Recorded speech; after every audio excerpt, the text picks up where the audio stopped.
Hiring shouldn't be a hassle or a drain on your budget.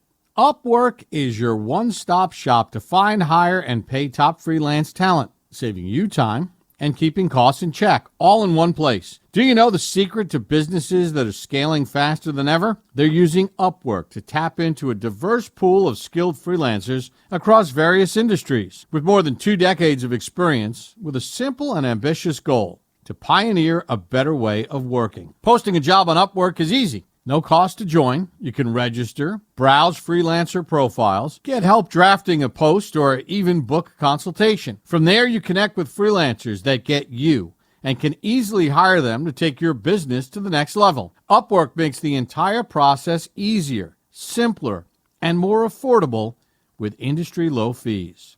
Visit Upwork.com right now and post your job for free. That's Upwork.com to post your job for free and connect with the top talent ready to help your business grow. That's UPWORK.com. Upwork.com. Did you know that driving under the influence of marijuana is illegal? That's right. Driving high could get you a DUI. And if you're wondering if law enforcement can tell when you're driving high, well, everyone else in your life can. Your friends can tell. Your coworkers can tell. Even your parents can tell. So what makes you think law enforcement can't tell? Well, they can. If you feel different, you drive different. Drive high, get a DUI. Paid for by NHTSA.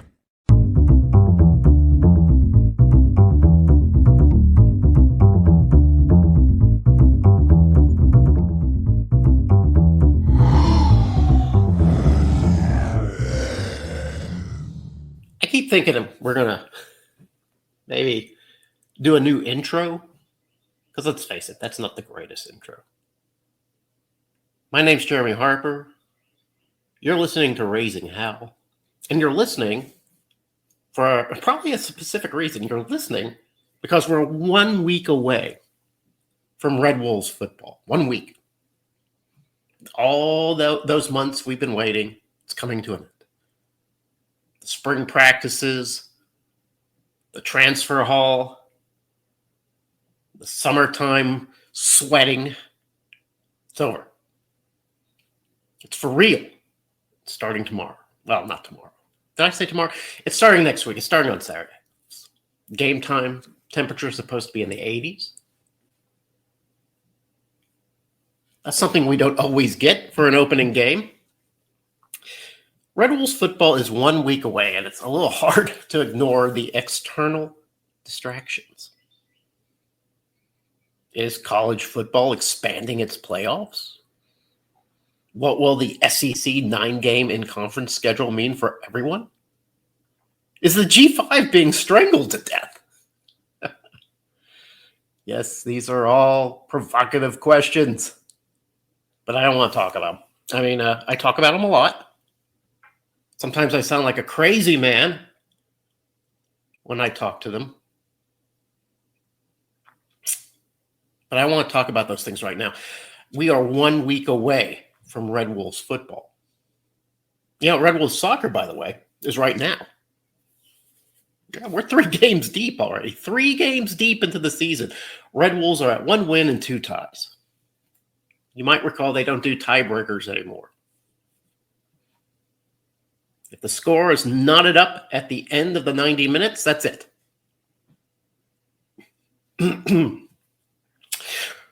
Yesterday, Red Wolves overcame a 2-goal deficit to Steve Austin. I was kind of half paying attention. Steve Austin bounced to a 2-0 lead. It was pretty late in the game when Arkansas State finally scored. I believe it was minute 80 when Arkansas State scored the equalizer. And you've got to admire that kind of grit. Arkansas State lost that game, and they came back and they tied it. They took an L and they transformed it into a T for tie. You know, Arkansas State, they're not picked to do well in the Sun Belt this year. But you got to admire that grit. You got to. You got to root for it. You know, remember, Arkansas State volleyball last year, not picked to do well in the Sun Belt, ended up winning the conference. pretty cool. So maybe the soccer team has that inside of them. We'll see.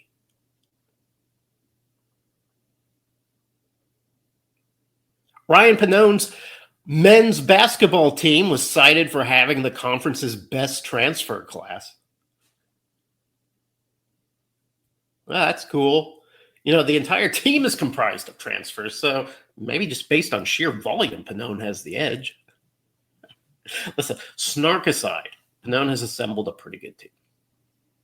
We won't know until, the ref throws the ball in the air and we see that opening tip-off. But on paper, it looks pretty good. What was Pannone's media reaction or social media reaction to that recognition? Quote, "Our staff did a great job of recruiting great young men who happen to be talented players." That's classic Pannone. Not a lot of color.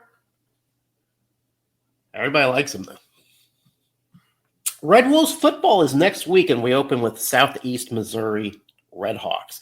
Remember last year when the Texas State announcers kept calling us the Redhawks?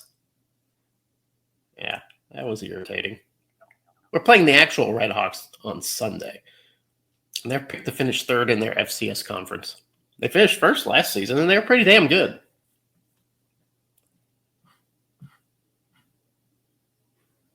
But what do we know about our Red Wolves, guys? What do we know about this team?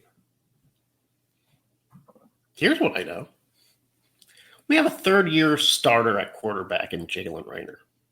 Nobody in the Sun Belt has that. We have an RB1 and a WR1 returning in Jaquiz Cross and Corey Rucker, which I don't think anybody in the Sun Belt has that either. Those three guys returning, I think we might be unique in that.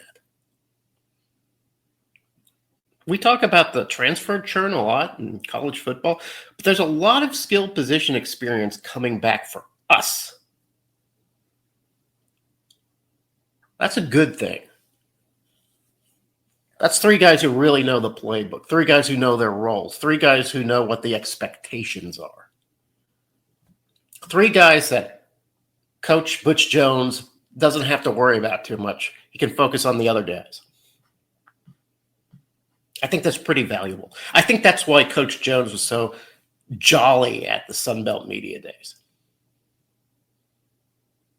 The offensive line, there's a lot of big guys on the offensive line. A lot of guys pushing 3 bills, right? 300-pounders. Not a ton of Red Wolf snaps. I get it. But Jones has a pretty hefty pool of bigs from which to draw. About 20 guys. I like it. I feel good about this offensive line. He's mixing and matching a lot. Some people are worried that, he hasn't announced his starting rotation yet. So what? He's got so many to work with. Why not take your time? Find the best combo. Get everybody some reps.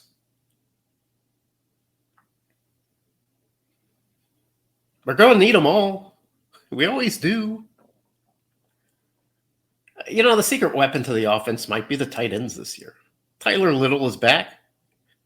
6'4", 230-pound dude. I think he's a sophomore. Butch Jones also acquired Vanderbilt's Tyler Fortenberry. He's 6'5", 240. Those are two big guys. Two big potential receivers for Jalen Raynor. Getting those short, hard yards.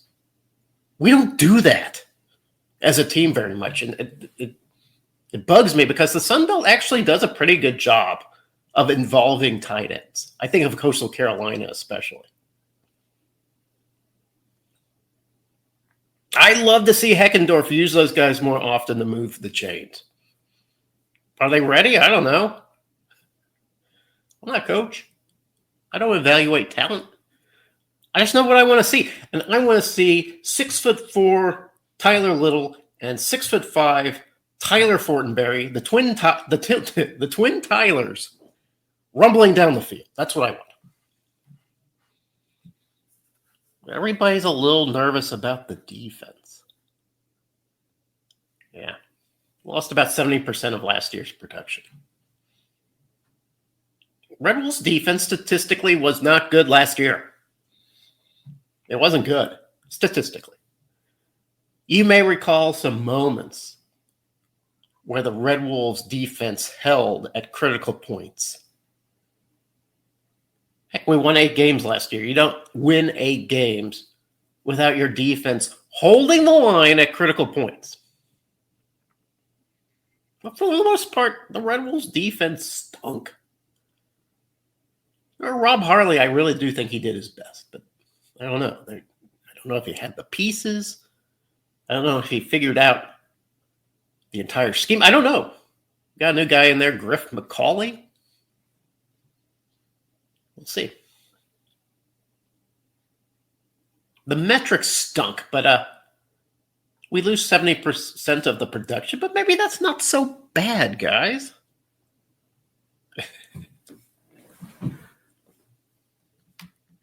You hear the phrase addition by subtraction. I don't know if that's what this is, but listen, I feel like the trenches got bigger over the offseason. We get Brian Whitehead back and Ethan Hassler. We moved Javonte Mackey. He's patrolling as some sort of hybrid linebacker and defensive end. You might be worried, Mackey, he's a linebacker. He doesn't have that size. He has the size. He looked like a defensive end as a freshman when he was here playing linebacker. The dude's just built. He's a big guy. I looked at him for the first time as a freshman. I thought, there is an NFL guy right there, Javonte Mackey. Got him at defensive end, good. See what he can do.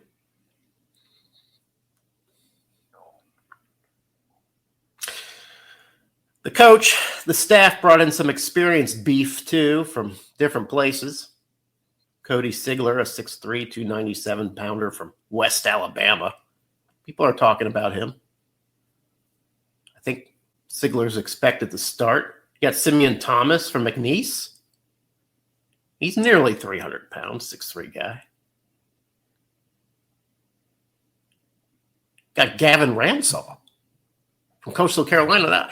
That's interesting to me because I always feel like Coastal Carolina just always seem to have big defensive linemen, big guys who can get after the quarterback. I'm looking forward to see if this Gavin Ramsaw can provide some juice in the trench.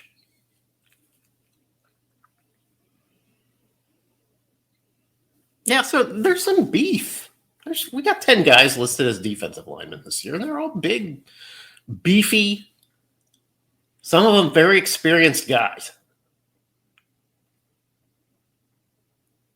I'm not really worried about the trench as much as I was last year. At linebacker, we have this guy, Nigel Nelson, a freshman, just named to the 247 Sports, I guess 24/7, Sports all-freshman defensive team.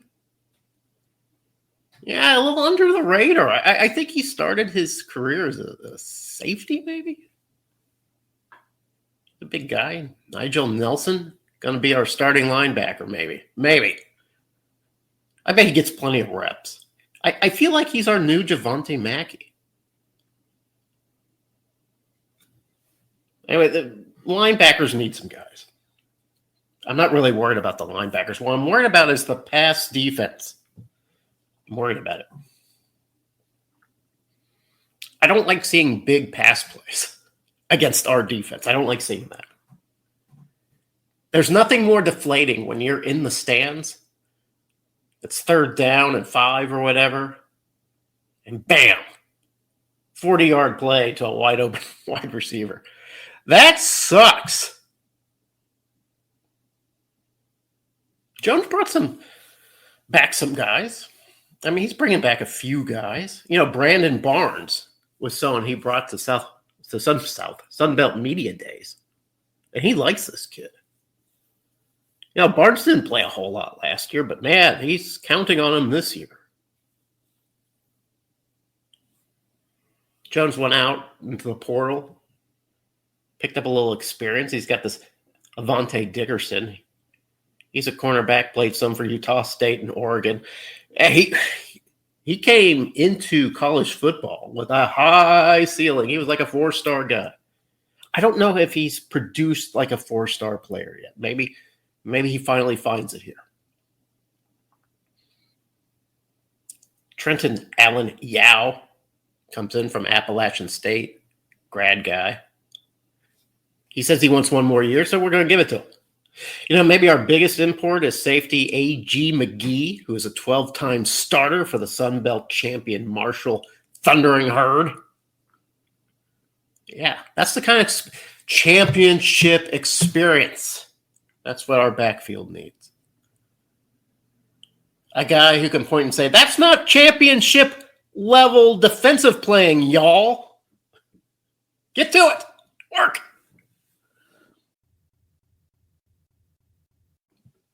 We need that guy. We need a guy who's been there and done that, right?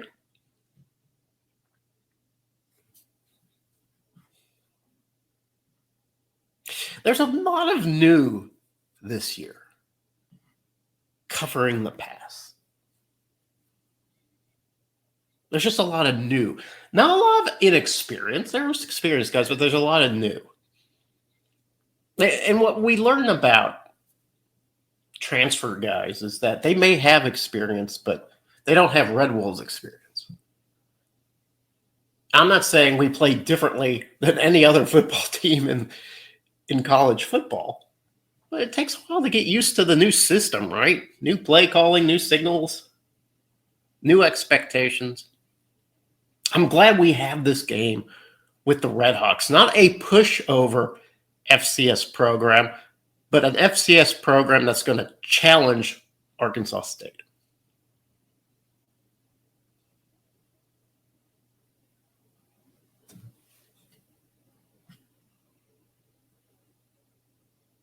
To me, the season comes down to whether or not Jalen Rayner establishes a connection with Corey Rucker sooner rather than later. Last year, the connection was just slow to develop, but it feels like a Corey Rucker year this year, doesn't it? Yeah, there's a lot of focus on this guy. Getting a lot of nods and recognition from national outlets. Yeah, I mean, Jalen Rayner, you know, he's been around forever. He's an adult. He's a man amongst the boys, right? He should be the leader on this team, both mentally and physically. And Jalen Rayner, now in his third year, should establish that connection immediately with Corey Rucker. Right away. Don't wait. Last year, we saw a lot of passes left short or just too difficult to catch, especially at the beginning of the year. Rayner, he threw five of his 10 interceptions in the first 4 games of the season. Half of his interceptions the first 4 games of the season. We can't afford for Jalen Rayner to start slow.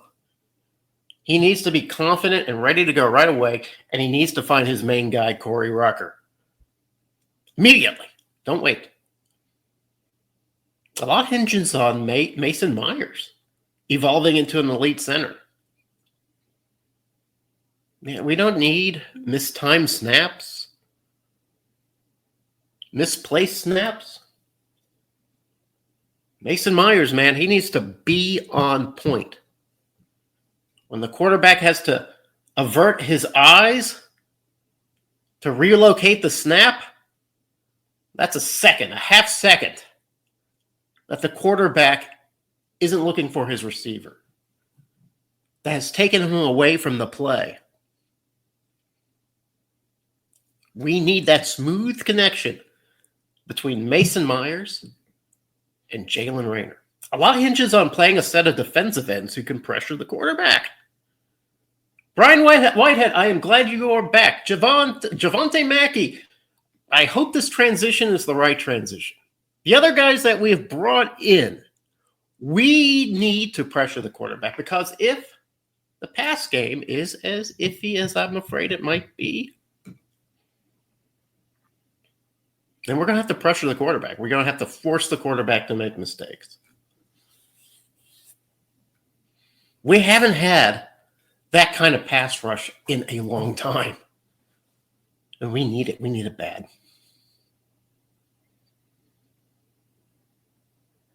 A lot hinges on identifying a wide receiver who can match alongside Rucker. Courtney Jackson's gone. Adam Jones is gone. Who do we have? A lot of guys think it might be this Jalen Bonelli out of Wagner. I think he had like 700 yards and a bunch of touchdowns for Wagner last season. He knows where the end zone is, and that means a lot. Maybe it's Jordan Smart from North Texas. Jordan Smart, I don't feel like he's gotten a whole lot of reps. But maybe he's the guy. Hunter Summers and Chauncey Cobb get mentioned a lot, but who's stepping up? Who's going to be the guy?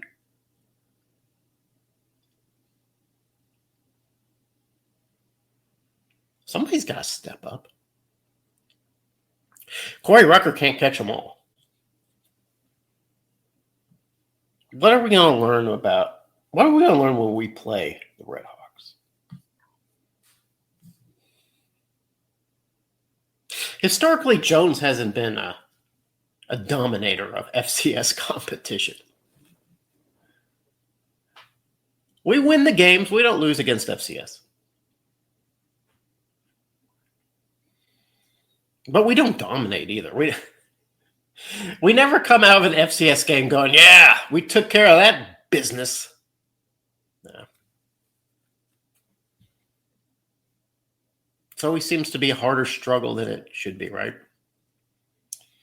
I don't know if Jones is using the 60 minutes to experiment with player packages or trying to limit the playbook for future games, or maybe he's just simply underestimating the moment. I don't know. Here's some reality for you, though. If Arkansas State doesn't dominate Southeast Missouri next Saturday, which is, again, a very good FCS program, there'll be some unease about our Week 2 game.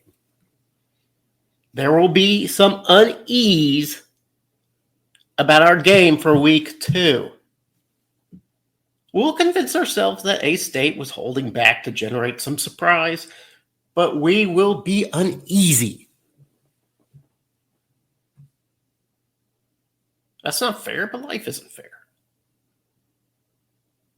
It would make us all feel better if everybody looked ready. Not fair, but it's true.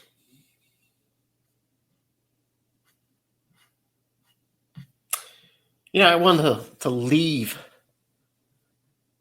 this discussion, this one-sided discussion. I want to leave you with a thought about the Senior Bowl 300. You guys know the Senior Bowl. I've been at odds with them for a while. It's a showcase of seniors from around college football, right? They bring them to Mobile, and they have a scrimmage, and it's a lot of fun. You see a lot of scouts. It's a valuable tool. In fact, this year, the Senior Bowl is styling itself as a valuable NFL evaluation tool. And that's cool. Yeah, find your niche. This year, the Senior Bowl came out for the first time with the Senior Bowl 300. And I guess it's their top 300 prospects, right? It's a lot of guys. Not a lot of guys from the group of 5, though. I think there's less than 20.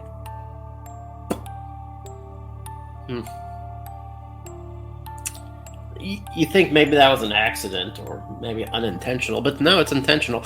Here is what the Senior Bowl put out on their website. Quote, one notable storyline from the 2025 draft was the sharp decline in selection from outside the Power 5. Just 28 players from the Group of 5 conferences and lower were drafted in 2025, down from 49 in 2023. I believe I wrote about that when that happened. The trend is echoed in the Senior Bowl top 300, which features only 24 players from non-Power 5 programs. So what they say is, purposely, we're avoiding the group of 5. We're doing that on purpose. They're saying this is a reaction to the NFL draft from last year. What they're doing is perpetuating a trend. They are active contributors. They are active conspirators. The Senior Bowl. They're not reacting to what the NFL is doing. They are supporting.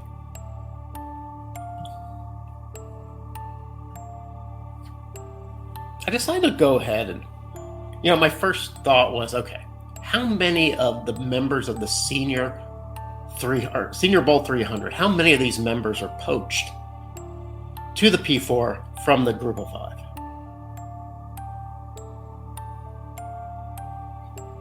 I was a little surprised. It was only about 14%, a little more than 14%.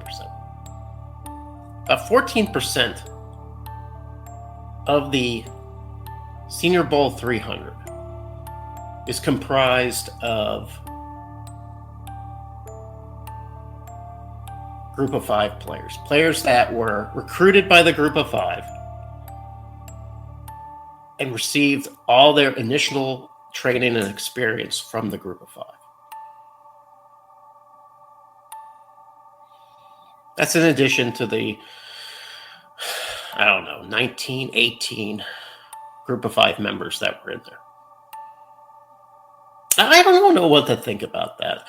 If you had asked me, I would say, I don't know, maybe 30%, 40%. It's 14%. Including 3 from Arkansas State. In fact, Arkansas State, with 3 of those former members on the list, they have the most guys there, Arkansas State. Ethan Crawford, Traore, Sadao Traore. Our kicker, Dominic Zavada. Those 3 guys are on the list. We trained those guys. We did the hard work of turning them into college football players.